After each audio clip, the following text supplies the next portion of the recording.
Sebelum melanjutkan, jangan lupa subscribe dulu. Terima kasih. Bab 183, Pertempuran Kota Kekaisaran 15. Boom.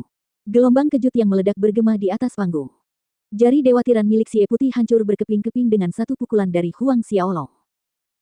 Tepatnya, tingkat keterampilan pertempuran hanya meningkatkan kekuatan ki pertempuran selama serangan. Di hadapan ki pertempuran yang lebih kuat dan dahsyat, segalanya menjadi sia-sia.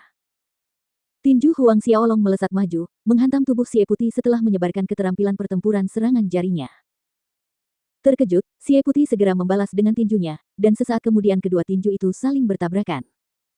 Tubuh Xie Putih bergetar karena benturan itu. Seluruh lengannya mati rasa dan dia terpaksa terhuyung mundur berulang kali, sedangkan api hitam dari baju besi Black Flame Phoenix berpindah ke tinju Huang Xiaolong dari kontak itu. Namun di saat berikutnya, semua orang melihat ketika api hitam Phoenix bertemu dengan sisik naga Huang Xiaolong, api itu pun berhamburan. Dengan perlindungan sisik naga di tubuhnya, tidak mungkin api hitam Black Flame Phoenix dapat melukai Huang Xiaolong. Siluet Huang Xiaolong berubah bergerak saat dia mengayunkan pedang Asura di tangannya. Bunga dari pantai lain muncul lagi, mekar di udara dengan cahaya ungu gelap yang berkilauan. Pada saat berikutnya, bunga itu menghilang seperti hantu seperti sebelumnya. Namun saat bunga-bunga dari pantai lain menghilang, Xie Putih mengeluarkan gerutuan teredam. Dadanya kembali diserang oleh serangan yang sama. Xie Putih mungkin telah mengubah jiwanya dan dilindungi oleh lapisan baju besi api Phoenix hitam, tetapi meski begitu, serangan yang diterimanya membuatnya merasa sengsara. Titik yang terkena bunga itu menyebabkan rasa sakit yang hebat. Tidak hanya itu, Xie Putih samar-samar merasa seolah-olah ada ki dingin yang tak terlukiskan yang tampaknya berasal dari neraka yang perlahan-lahan menyerang tubuhnya. Dia merasa tidak bisa melakukan apapun selain mencoba menggunakan ki pertempuran Phoenix api hitam untuk menekannya. Setelah serangan pertamanya mendarat, Huang Xiaolong kemudian melancarkan serangan lain. Bunga dari pantai lain mekar lagi dan memancarkan cahaya yang cemerlang. Xie Putih tidak dapat menghindar lagi. Bunga dari pantai lain terlalu tidak terduga, dan ketika bergerak melalui ruang angkasa tidak ada riak atau fluktuasi apapun. Bagaimana mungkin seseorang dapat menghindarinya? Kecuali mereka bisa seperti Huang Xiaolong, memiliki kemampuan untuk bersembunyi di dalam kantong ruang angkasa, itu hampir mustahil. Di bawah panggung, kepala menggeleng melihat peluang Xie Putih untuk menang. Sebelumnya, Huang Xiaolong tidak bisa mendekat dalam jarak 10 meter dari Xie Putih karena perlindungan api hitamnya. Namun sekarang, baju besi api hitam itu telah kehilangan efeknya di depan Huang Xiaolong. Selain itu, Xie Putih tidak bisa memprediksi atau menghindari serangan Huang Xiaolong. Oleh karena itu, yang tersisa hanyalah kekalahan yang tak terelakkan.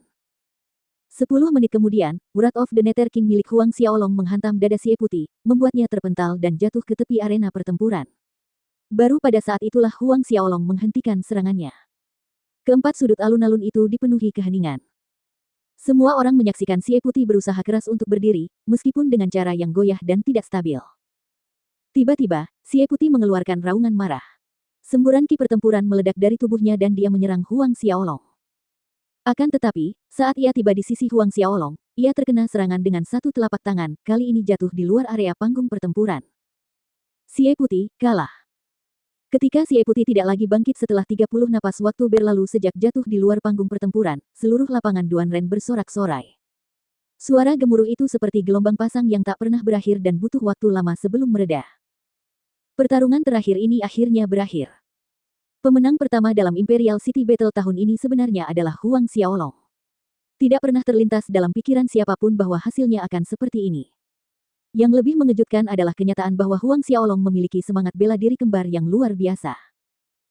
Dan naga biru ilahi primordial yang terkuatnya adalah roh bela diri yang belum pernah muncul di dunia roh bela diri sebelumnya. Pertarungan mungkin telah berakhir, tetapi emosi semua orang masih tinggi. Pertarungan yang mereka saksikan hari ini jauh lebih mendebarkan daripada yang mereka duga.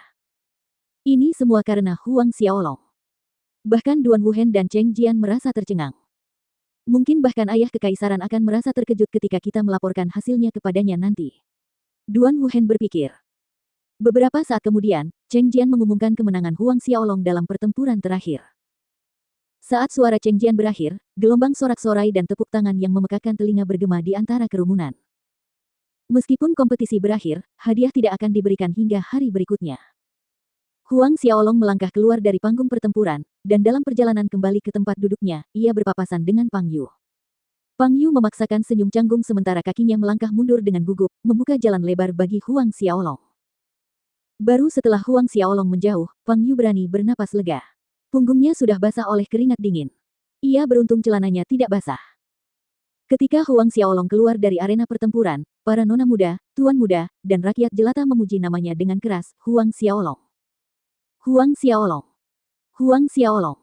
Nyanyian tiga kata ini bergema di lapangan Duanren untuk waktu yang sangat lama, gelombang demi gelombang semakin keras.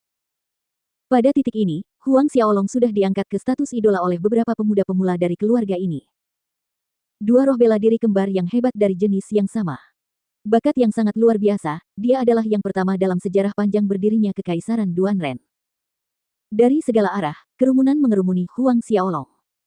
Untungnya, ia memiliki Zhao Su, Yuming, dan Fei Hou untuk menangkis mereka. Kalau tidak, akan menjadi tugas yang berat bagi Huang Xiaolong untuk meninggalkan alun-alun dengan pakaiannya yang utuh setelah dicakar oleh para nona muda dari keluarga bangsawan yang mengejarnya. Kemungkinan besar, lapisan kulitnya akan terkelupas akibat semua tangan yang menggosok tubuhnya. Baru setelah Huang Xiaolong meninggalkan lapangan Duanren, keadaan kembali tenang dan kosong seperti biasanya. Di ruang pribadi kedua di restoran intoksikasi tak terlupakan, Yao Fei melotot ke arah Yang Gang dan Pang Yu dengan ekspresi gelap. Sampah. Bentak Yao Fei dingin. Yang Gang dan Pang Yu gemetar di bawah tatapan itu. Tapi aku tidak menyangka Huang Xiaolong memiliki jiwa bela diri kembar yang sangat hebat, menyebabkan bahkan Xie Putih bukanlah lawannya. Suara Yao Fei dingin sekali, nafsu darah merah bersinar di matanya. Dua jiwa bela diri yang berbakat dan hebat. Dan ada kemungkinan naga biru itu kelas 14. Kelas 14. Keberadaan legendaris semacam ini yang hanya tercatat dalam naskah kuno ternyata muncul dalam tubuh Huang Xiaolong, seorang yang biasa saja, dengan latar belakang keluarga kecil.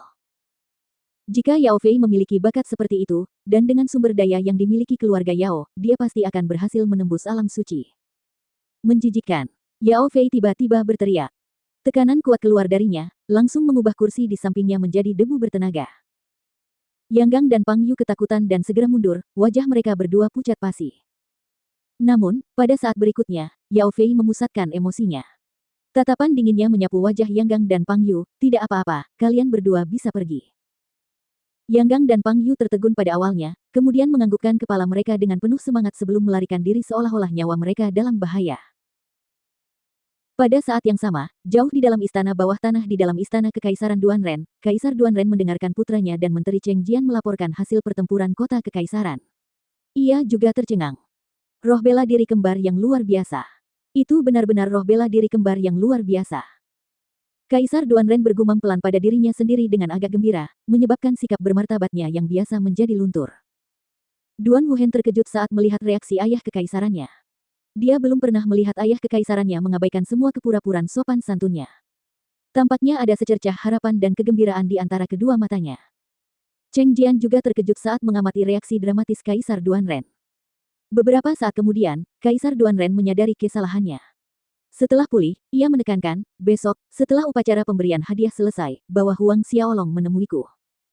Ayah kekaisaran ingin bertemu Huang Xiaolong. Duan Wuhen bingung dan terkejut dengan permintaan itu. Sudah bertahun-tahun sejak Kaisar Duanren ingin bertemu dengan para jenius dari pertempuran kota kekaisaran manapun, bahkan pemenang tempat pertama tahun-tahun sebelumnya tidak memiliki hak istimewa ini. Benar. Kaisar Duanren mengiyakan. Baik, ayahanda Kaisar. Duan Wuhen menjawab dengan hormat, tidak berani bertanya terlalu banyak. Baiklah, kamu bisa pergi sekarang. Duan Wuhen dan Cheng Jian memberi hormat dan keluar dari ruangan dengan tenang.